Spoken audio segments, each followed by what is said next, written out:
Objet SCP-096. De classe Euclide. Procédure de confinement spéciale, SCP-096 doit être maintenu dans sa cellule, un cube en acier hermétique de 5 mètres par 5 mètres par 5 mètres, en permanence. Des vérifications hebdomadaires, ayant pour but de détecter d'éventuelles fissures ou trous sont obligatoires. Aucun système de vidéosurveillance ou appareil optique d'aucune sorte ne sont autorisés à l'intérieur de la cellule de SCP-096. Le personnel de sécurité utilisera des capteurs de pression préalablement installés ainsi que des détecteurs laser pour s'assurer de la présence de SCP-096 dans sa cellule. Toutes les photos, vidéos ou enregistrements présentant des similarités avec SCP-096 sont strictement interdits sans l'accord du docteur de l'O5B. Description: SCP-096 est une créature humanoïde mesurant approximativement 2,38 m de haut. Le sujet ne présente qu'une très faible masse musculaire et les analyses préliminaires du corps suggèrent une légère malnutrition. Les bras, chacun d'une longueur approximative de 1,5 m, sont largement disproportionnés par rapport au reste du corps du sujet. La majeure partie de la peau est caractérisée par une absence de pigmentation et il n'y a aucun signe de pilosité.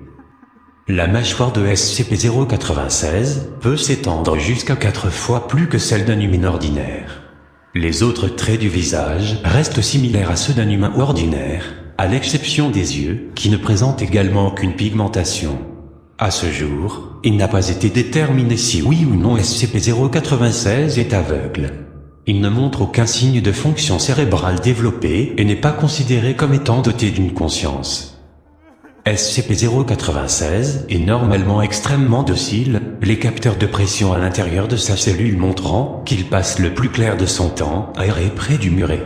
Cependant, lorsque quelqu'un regarde le visage de SCP-096, que ce soit directement, via enregistrement vidéo ou même sur une photo, il rentrera dans un état de stress émotionnel considérable. SCP-096 cachera son visage avec ses mains et se mettra à hurler, pleurer et marmonner de façon incohérente. Approximativement 1 à 2 minutes après la première observation, SCP-096 commencera à courir vers la personne ayant vu son visage, qui sera à partir de maintenant désigné SCP-096-1. Les vitesses enregistrées varient entre 35 et 7 km/h et semblent dépendre de la distance à laquelle se trouve SCP-096-1.